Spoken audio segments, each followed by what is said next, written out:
ಅಂತೂ ಇಂತೂ ರೇಣುಕಾಸ್ವಾಮಿ ಕೊಲೆ ಪ್ರಕರಣ ಪ್ರಮುಖ ಘಟ್ಟವನ್ನು ತಲುಪಿದೆ.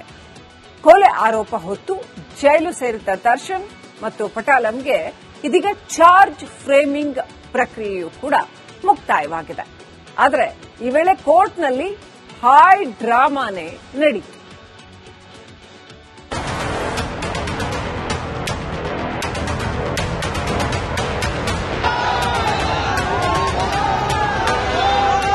ಸೊರಗಿದ ಮುಖ, ನಗುವೆಲ್ಲ ಮಾಯ, ಹಣೆಯಲ್ಲಿ ನಾಮ, ಉದುರಿದ ಕೂದಲು, ಬ್ಲೂ ಜಾಕೆಟ್ನೊಂದಿಗೆ ಸೂರ್ಯನ ಬೆಳಕಿಗೆ ಮುಖ ಮಾಡಿ ಕೋರ್ಟ್ನತ್ತ ಹೆಜ್ಜೆ. ಕಂಬಿಯ ಹಿಂದೆ ದೌಲತ್ತು ಎಲ್ಲ ಇಳಿದಿದೆ. 6 ಅಡಿ ದೇಹ ಸೊರಗಿ ಸೊರಗಿ ಹೋಗಿದೆ. ಕಪ್ಪು ಮಾಸ್ಕ್, ಹಣೆಗೆ ಕುಂಕುಮ, Darshan getup change. D gang ವಿರುದ್ಧ ದೋಷಾರೋಪ ಪ್ರಕಟಿಸಿದ ಕೋರ್ಟ್.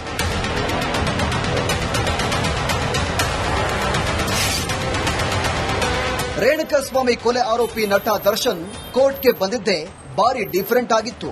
ಇದೇ ಮೊದಲ ಬಾರಿಗೆ 3.5 ತಿಂಗಳಿನಿಂದ 4 ಗೋಡೆಗಳನ್ನ ದಾಟಿ ಹೊರಗಿನ ಸೂರ್ಯನನ್ನ ನೋಡಿದ್ರು. ಬೆಂಗಳೂರಿನ 64ನೇ ಸಿಸಿಎಚ್ ಕೋರ್ಟ್ನಲ್ಲಿ ರೇಣುಕಾಸ್ವಾಮಿ ಕೊಲೆ ಕೇಸ್ ಆರೋಪಿಗಳ ವಿರುದ್ಧ ದೋಷಾರೋಪ ಹೊರಿಸಲಾಗಿತ್ತು. ನಟ ದರ್ಶನ್, ಪವಿತ್ರ ಗೌಡ ಸೇರಿದಂತೆ ಆರೋಪಿಗಳೆಲ್ಲ ಕೋರ್ಟ್ಗೆ ಹಾಜರಾಗಿದ್ರು. ಇದು ಹೈ ಪ್ರೊಫೈಲ್ ಕೇಸ್ ಆದ್ದರಿಂದ ಕೋರ್ಟ್ ಹಾಲ್ನಲ್ಲಿ ಅನೇಕ ವಕೀಲರು ಕಿಕ್ಕಿರಿದಿದ್ರು. ಕೇಸ್ಗೆ ಸಂಬಂಧ ಇರದ ಎಲ್ಲರೂ ಹೊರಗೆ ಹೋಗುವಂತೆ ಸೂಚನೆ ಕೊಡಲಾಯಿತು. ಆದರೂ ಕೂಡ ಗದ್ದಲ, ಹೈ ಡ್ರಾಮಾ ನಿಲ್ಲಿಲ್ಲ. ಬಳಿಕ ಮುಚ್ಚಿದ ಕೊಠಡಿಯಲ್ಲಿ ವಿಚಾರಣೆ ನಡೆಸಲು ಜಡ್ಜ್ ನಿರ್ಧಾರ ಮಾಡಿದ್ರು. ಬಳಿಕ ದೋಷಾರೋಪಣೆ ನಿಗದಿ ಪ್ರಕ್ರಿಯೆ ಆರಂಭ ಮಾಡಲಾಯಿತು. ಕೋರ್ಟ್ನಲ್ಲಿ ನಡೆದಿದ್ದೇನು? ವಿಚಾರಣೆ ಆರಂಭ ಆಗ್ತಾ ಇದ್ದಂತೆಯೇ ನ್ಯಾಯಾಧೀಶರು ಆರೋಪಿಗಳ ಹಾಜರಾತಿ ಪಡೆದುಕೊಂಡರು. ಬಳಿಕ ಎಲ್ಲ ಆರೋಪಿಗಳನ್ನ ಆರ್ಡರ್ ಪ್ರಕಾರ ಅಂದರೆ A1, A2 ಪ್ರಕಾರ ಕೋರ್ಟ್ ಹಾಲ್ನಲ್ಲಿ ನಿಲ್ಲಿಸಿದ್ರು. ಬಳಿಕ ನಾವು ಮಾತನಾಡೋದು ಕೇಳಿಸಲಿಲ್ಲ ಅಂದ್ರೆ ಹೇಳಿ ಎನ್ನುತ್ತಾ ದೋಷಾರೋಪಗಳನ್ನ ಓದಿದ್ರು. ಮೊದಲ ಆರೋಪಿ ಆಗಿರುವಂತಹ ಪವಿತ್ರ ಗೌಡ ಮೇಲಿನ ಆರೋಪವನ್ನ ಮೊದಲು ಓದಿ ತಿಳಿಸಿದ್ರು. ರೇಣುಕಾಸ್ವಾಮಿ ಕೊಲೆಯಲ್ಲಿ ಪವಿತ್ರ ಗೌಡ ಪಾತ್ರದ ಬಗ್ಗೆ ನ್ಯಾಯಾಧೀಶರು ತಿಳಿಸಿದ್ರು. ಕಿಡ್ನಾಪ್ನಿಂದ ಹಿಡಿದು ಕೊಲೆವರೆಗೂ ಪವಿತ್ರ ಪಾತ್ರ ಹಾಗೂ ಸೆಕ್ಷನ್ಗಳನ್ನ ನ್ಯಾಯಾಧೀಶರು ತಿಳಿಸಿದ್ರು. ಅದಾದ ಬಳಿಕ ಶೆಡ್ನಲ್ಲಿ ನಡೆದ ಘಟನೆಯ ವಿವರವನ್ನ ಓದಿದ್ರು. A2 ದರ್ಶನ್ ಮೇಲಿನ ದೋಷಾರೋಪವನ್ನ ಓದಿ ಹೇಳಿದ್ರು. ರೇಣುಕಾಸ್ವಾಮಿಗೆ ನನ್ನ ಹೆಂಡತಿಗೆ ಮೆಸೇಜ್ ಯಾಕೆ ಮಾಡಿದೆ ಅಂತ A2 ದರ್ಶನ್ ಹಲ್ಲೆ ಮಾಡಿದ್ದೀರಾ ಹಾಗೂ ದೈಹಿಕವಾಗಿ ಹಲ್ಲೆ ಮಾಡಿದ್ದೀರಾ ಅಂತ ಚಾರ್ಜ್ ಶೀಟ್ನಲ್ಲಿ ಉಲ್ಲೇಖವಾಗಿರುವ ಸಂಪೂರ್ಣ ಮಾಹಿತಿಯನ್ನ ಜಡ್ಜ್ ಓದಿದ್ರು. ಪವಿತ್ರ ಗೌಡಗೆ ರೇಣುಕಾಸ್ವಾಮಿ ಮೆಸೇಜ್ನಿಂದ ಹಿಡಿದು ಕಿಡ್ನಾಪ್ ಪ್ಲಾನ್, ಕಿಡ್ನಾಪ್, ಹಲ್ಲೆ, ಕೊಲೆ ಹಾಗೂ ಸಾಕ್ಷ್ಯ ನಾಶದವರೆಗೆ ಎಲ್ಲ ಆರೋಪಿಗಳ ಪಾತ್ರದ ಕುರಿತು ನ್ಯಾಯಾಧೀಶರು ಓದಿ ಹೇಳಿದ್ರು. 17 ಆರೋಪಿಗಳ ವಿರುದ್ಧದ ದೋಷಾರೋಪ ಓದಿದ ಬಳಿಕ ನಿಮ್ಮ ಮೇಲಿನ ಆರೋಪಗಳ ಬಗ್ಗೆ ನೀವು ಏನು ಹೇಳ್ತೀರಾ ಅಂತ ನ್ಯಾಯಾಧೀಶರು ಪ್ರಶ್ನೆ ಮಾಡಿದ್ರು. ಆಗ ನಮ್ಮ ಮೇಲಿನ ಆರೋಪಗಳು ಸುಳ್ಳು ಅಂತ ವಾದ ಮಾಡಿದ್ರು. ಆರೋಪಿಗಳೆಲ್ಲ ಸುಳ್ಳೇ ಸುಳ್ಳು ಅಂತ ಜೋರಾಗಿ ಕೂಗಿ ಹೇಳಿದ್ರು.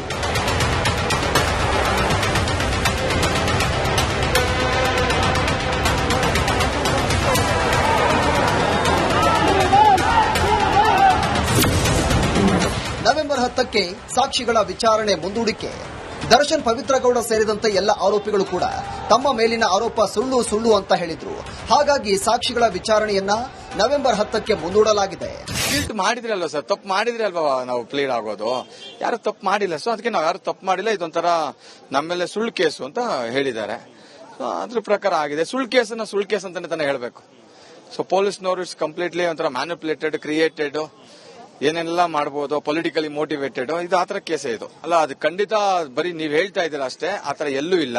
ಕರ್ಕೊಂಡ್ ಬಂದೂ ಇಲ್ಲ, ಇವ್ರು ಯಾರು ಕರ್ಕೊಂಡ್ ಬಂದಿಲ್ಲ.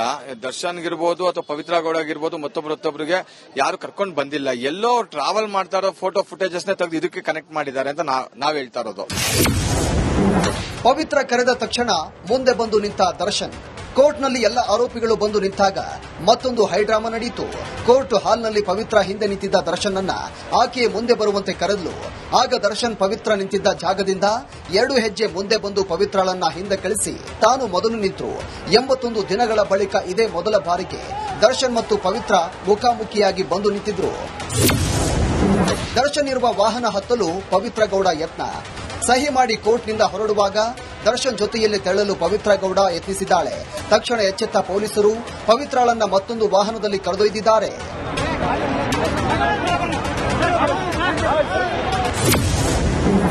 ಕೋರ್ಟ್ ಹೊರಗೆ ಕೊಲೆ ಆರೋಪಿಗೆ ಜೈಕಾರ. ಡಿ ಗ್ಯಾಂಗ್ ಅನ್ನ ಜೈಲಿಗೆ ಪೊಲೀಸರು ಕರೆದೊಯ್ಯುವಾಗ ದರ್ಶನ್ ನೋಡಲು ಜನರು ಕಿಕ್ಕಿರಿದು ಸೇರಿದ್ರು. ಕೋರ್ಟ್ ಹೊರಗೆ ಒಟ್ಟಿಗೆ ಕಾಣಿಸಿಕೊಂಡ ದರ್ಶನ್, ಪವಿತ್ರ ಗೌಡ ನೋಡಿ ಅಭಿಮಾನಿಗಳು ಜೈಕಾರ ಹಾಕಿದ್ರು.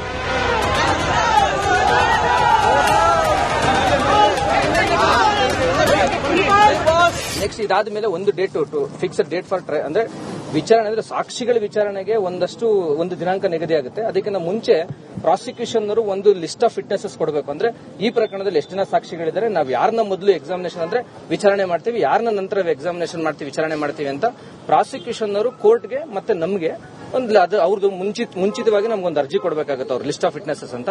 ಆ ಆಧಾರದ ಮೇಲೆ ಕೋರ್ಟ್ ಇಂತಿಂತ ದಿನಾಂಕ ಇಂಥ ಸಾಕ್ಷಿಗಳ ವಿಚಾರಣೆಗೆ ಅಂತ ಕೋರ್ಟ್ ದಿನಾಂಕ ನಿಗದಿ ಮಾಡುತ್ತೆ ಸರ್. ಕೊಲೆ ಆರೋಪಿ ದರ್ಶನ್ಗೆ ಮನೆ ಊಟ ಭಾಗ್ಯ. ಇನ್ನು ಪರಪ್ಪನ ಅಗ್ರಹಾರಕ್ಕೆ ದರ್ಶನ್ ಹೋಗುವುದು ತಡವಾಗುತ್ತೆ, ಹೀಗಾಗಿ ಜೈಲಿನಲ್ಲಿ ಊಟ ಇರಲ್ಲ ಅಂತ ಜಡ್ಜ್ಗೆ ಮನವಿ ಮಾಡಲಾಗಿತ್ತು. ಆದ್ರಿಂದ ಬೆಳಗ್ಗೆಯಿಂದ ಕಿಲಿಂಗ್ ಸ್ಟಾರ್ ದರ್ಶನ್ ಊಟ ಮಾಡದ ಕಾರಣ ಮನೆ ಊಟ ಕೊಡಲು ಕೋರ್ಟ್ ಅವಕಾಶ ನೀಡಿತು. ಬಳಿಕ ಪರಪ್ಪನ ಅಗ್ರಹಾರಕ್ಕೆ ಕರೆದುಕೊಂಡು ಹೋಗಲಾಯಿತು. ಒಟ್ಟಾರೆ ದರ್ಶನ್ ಅಂಡ್ ಗ್ಯಾಂಗ್ ಸಂಕಷ್ಟ ಮೇಲೆ ಸಂಕಷ್ಟ ಎದುರಾಗಿದ್ದು, ಡಿ ಗ್ಯಾಂಗ್ ಭವಿಷ್ಯ ನವೆಂಬರ್ 10ಕ್ಕೆ ನಿರ್ಧಾರವಾಗಲಿದೆ.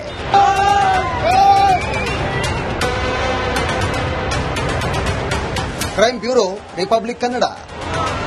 ಅಂತೂ ಇಂತೂ ರೇಣುಕಾಸ್ವಾಮಿ ಕೊಲೆ ಪ್ರಕರಣ ಪ್ರಮುಖ ಘಟ್ಟವನ್ನ ತಲುಪಿದೆ. ಕೊಲೆ ಆರೋಪ ಹೊತ್ತು ಜೈಲು ಸೇರಿದ ದರ್ಶನ್ ಮತ್ತು ಪಟಾಲಂಗೆ ಇದೀಗ ಚಾರ್ಜ್ ಫ್ರೇಮಿಂಗ್ ಪ್ರಕ್ರಿಯೆಯೂ ಕೂಡ ಮುಕ್ತಾಯವಾಗಿದೆ. ಆದರೆ ಈ ವೇಳೆ ಕೋರ್ಟ್ನಲ್ಲಿ ಹಾಯ್ ಡ್ರಾಮಾನೇ ನಡೀತು.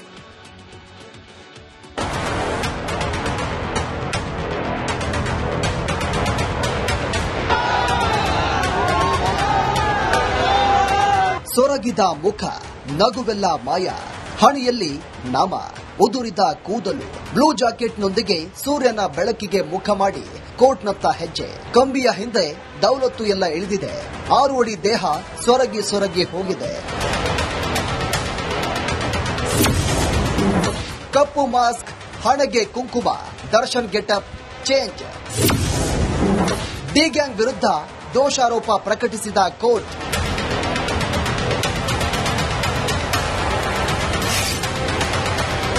ರೇಣುಕಾಸ್ವಾಮಿ ಕೊಲೆ ಆರೋಪಿ ನಟ ದರ್ಶನ್ ಕೋರ್ಟ್ಗೆ ಬಂದಿದ್ದೇ ಬಾರಿ ಡಿಫರೆಂಟ್ ಆಗಿತ್ತು. ಇದೇ ಮೊದಲ ಬಾರಿಗೆ 3.5 ತಿಂಗಳಿನಿಂದ 4 ಗೋಡೆಗಳನ್ನ ದಾಟಿ ಹೊರಗಿನ ಸೂರ್ಯನನ್ನ ನೋಡಿದ್ರು. ಬೆಂಗಳೂರಿನ 64ನೇ ಸಿಸಿಎಚ್ ಕೋರ್ಟ್ನಲ್ಲಿ ರೇಣುಕಾಸ್ವಾಮಿ ಕೊಲೆ ಕೇಸ್ ಆರೋಪಿಗಳ ವಿರುದ್ಧ ದೋಷಾರೋಪ ಹೊರಿಸಲಾಗಿತ್ತು. ನಟ ದರ್ಶನ್, ಪವಿತ್ರ ಗೌಡ ಸೇರಿದಂತೆ ಆರೋಪಿಗಳೆಲ್ಲ ಕೋರ್ಟ್ಗೆ ಹಾಜರಾಗಿದ್ರು.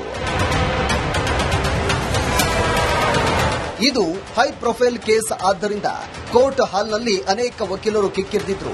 ಕೇಸ್ಗೆ ಸಂಬಂಧ ಇರದ ಎಲ್ಲರೂ ಹೊರಗೆ ಹೋಗುವಂತೆ ಸೂಚನೆ ಕೊಡಲಾಯಿತು. ಆದರೂ ಕೂಡ ಗದ್ದಲ, ಹೈ ಡ್ರಾಮಾ ನಿಲ್ಲಿಲ್ಲ.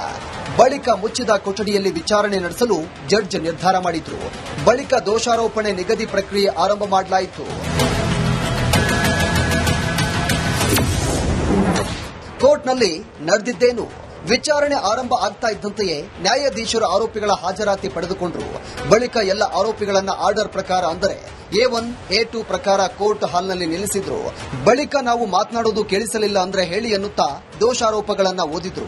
ಮೊದಲ ಆರೋಪಿ ಆಗಿರುವಂತಹ ಪವಿತ್ರ ಗೌಡ ಮೇಲಿನ ಆರೋಪವನ್ನ ಮೊದಲು ಓದಿ ತಿಳಿಸಿದ್ರು.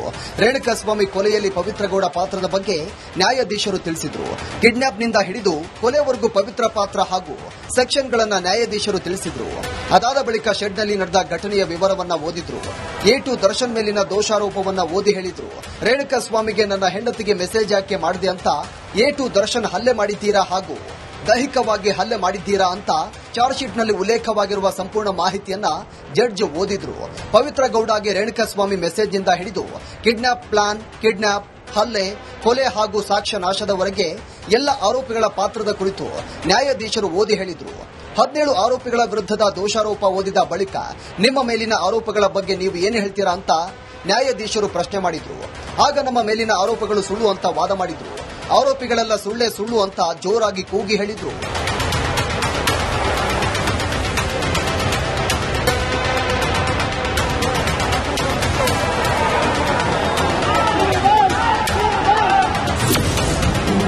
ನವೆಂಬರ್ 10ಕ್ಕೆ ಸಾಕ್ಷಿಗಳ ವಿಚಾರಣೆ ಮುಂದೂಡಿಕೆ. ದರ್ಶನ್, ಪವಿತ್ರ ಗೌಡ ಸೇರಿದಂತೆ ಎಲ್ಲ ಆರೋಪಿಗಳು ಕೂಡ ತಮ್ಮ ಮೇಲಿನ ಆರೋಪ ಸುಳ್ಳು ಅಂತ ಹೇಳಿದ್ರು. ಹಾಗಾಗಿ ಸಾಕ್ಷಿಗಳ ವಿಚಾರಣೆಯನ್ನ ನವೆಂಬರ್ 10ಕ್ಕೆ ಮುಂದೂಡಲಾಗಿದೆ. ಗಿಲ್ಟ್ ಮಾಡಿದ್ರಲ್ವಾ ಸರ್, ತಪ್ಪು ಮಾಡಿದ್ರೆ ಅಲ್ವಾ ನಾವು ಪ್ಲೀಡ್ ಆಗೋದು. ಯಾರು ತಪ್ಪು ಮಾಡಿಲ್ಲ, ಸೊ ಅದಕ್ಕೆ ನಾವು ಯಾರು ತಪ್ಪು ಮಾಡಿಲ್ಲ, ಇದೊಂಥರ ನಮ್ಮೇಲೆ ಸುಳ್ಳು ಕೇಸು ಅಂತ ಹೇಳಿದ್ದಾರೆ. ಸೊ ಅದ್ರ ಪ್ರಕಾರ ಆಗಿದೆ. ಸುಳ್ಳು ಕೇಸ್ ಅಂತಾನೆ ಹೇಳಬೇಕು. ಸೊ ಪೊಲೀಸ್ನವರು ಇಟ್ಸ್ ಕಂಪ್ಲೀಟ್ಲಿ ಒಂಥರ ಮ್ಯಾನಿಪುಲೇಟೆಡ್, ಕ್ರಿಯೇಟೆಡ್, ಏನೆಲ್ಲ ಮಾಡಬಹುದು, ಪೊಲಿಟಿಕಲಿ ಮೋಟಿವೇಟೆಡ್, ಇದು ಆತರ ಕೇಸೇ ಇದು ಅಲ್ಲ. ಅದು ಖಂಡಿತ ಬರೀ ನೀವ್ ಹೇಳ್ತಾ ಇದ್ದೀರಾ ಅಷ್ಟೇ, ಆತರ ಎಲ್ಲೂ ಇಲ್ಲ. ಕರ್ಕೊಂಡ್ ಬಂದೂ ಇಲ್ಲ, ಇವ್ರು ಯಾರು ಕರ್ಕೊಂಡ್ ಬಂದಿಲ್ಲ. ದರ್ಶನ್ಗಿರ್ಬೋದು ಅಥವಾ ಪವಿತ್ರ ಗೌಡ ಆಗಿರ್ಬೋದು, ಮತ್ತೊಬ್ಬರಿಗೆ ಯಾರು ಕರ್ಕೊಂಡ್ ಬಂದಿಲ್ಲ. ಎಲ್ಲೋ ಟ್ರಾವೆಲ್ ಮಾಡ್ತಾ ಇರೋ ಫೋಟೋ ಫುಟೇಜಸ್ ನ ತೆಗೆದು ಇದಕ್ಕೆ ಕನೆಕ್ಟ್ ಮಾಡಿದ್ದಾರೆ ಅಂತ ನಾವ್ ಹೇಳ್ತಾ ಇರೋದು. ಪವಿತ್ರ ಕರೆದ ತಕ್ಷಣ ಮುಂದೆ ಬಂದು ನಿಂತ ದರ್ಶನ್. ಕೋರ್ಟ್ನಲ್ಲಿ ಎಲ್ಲ ಆರೋಪಿಗಳು ಬಂದು ನಿಂತಾಗ ಮತ್ತೊಂದು ಹೈಡ್ರಾಮಾ ನಡೆಯಿತು. ಕೋರ್ಟ್ ಹಾಲ್ನಲ್ಲಿ ಪವಿತ್ರ ಹಿಂದೆ ನಿಂತಿದ್ದ ದರ್ಶನ್ ಅನ್ನ ಆಕೆ ಮುಂದೆ ಬರುವಂತೆ ಕರೆದ್ಲು. ಆಗ ದರ್ಶನ್ ಪವಿತ್ರ ನಿಂತಿದ್ದ ಜಾಗದಿಂದ 2 ಹೆಜ್ಜೆ ಮುಂದೆ ಬಂದು ಪವಿತ್ರಳನ್ನ ಹಿಂದೆ ಕಳಿಸಿ ತಾನು ಮೊದಲು ನಿಂತರು. 81 ದಿನಗಳ ಬಳಿಕ ಇದೇ ಮೊದಲ ಬಾರಿಗೆ ದರ್ಶನ್ ಮತ್ತು ಪವಿತ್ರ ಮುಖಾಮುಖಿಯಾಗಿ ಬಂದು ನಿಂತಿದ್ರು. ದರ್ಶನ್ ಇರುವ ವಾಹನ ಹತ್ತಲು ಪವಿತ್ರ ಗೌಡ ಯತ್ನ. ಸಹಿ ಮಾಡಿ ಕೋರ್ಟ್ನಿಂದ ಹೊರಡುವಾಗ ದರ್ಶನ್ ಜೊತೆಯಲ್ಲಿ ತೆರಳಲು ಪವಿತ್ರ ಗೌಡ ಯತ್ನಿಸಿದ್ದಾಳೆ. ತಕ್ಷಣ ಎಚ್ಚೆತ್ತ ಪೊಲೀಸರು ಪವಿತ್ರಳನ್ನ ಮತ್ತೊಂದು ವಾಹನದಲ್ಲಿ ಕರೆದೊಯ್ದಿದ್ದಾರೆ.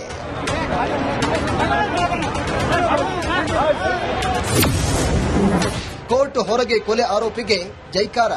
ಡಿ ಗ್ಯಾಂಗ್ ಅನ್ನ ಜೈಲಿಗೆ ಪೊಲೀಸರು ಕರೆದೊಯ್ಯುವಾಗ ದರ್ಶನ್ ನೋಡಲು ಜನರು ಕಿಕ್ಕಿರಿದು ಸೇರಿದ್ರು. ಕೋರ್ಟ್ ಹೊರಗೆ ಒಟ್ಟಿಗೆ ಕಾಣಿಸಿಕೊಂಡ ದರ್ಶನ್ ಪವಿತ್ರ ಗೌಡ ನೋಡಿ ಅಭಿಮಾನಿಗಳು ಜೈಕಾರ ಹಾಕಿದ್ರು.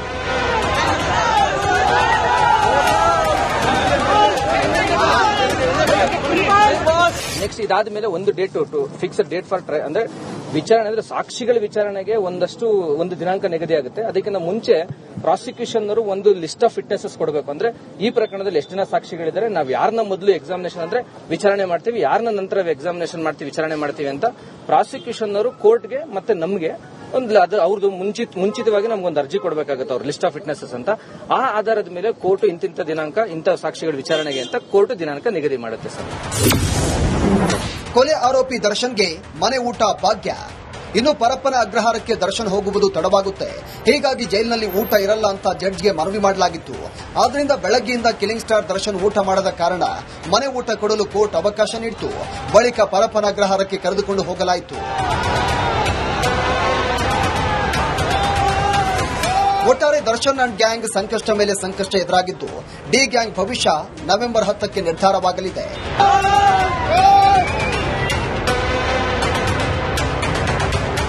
Crime bureau, republic Kannada.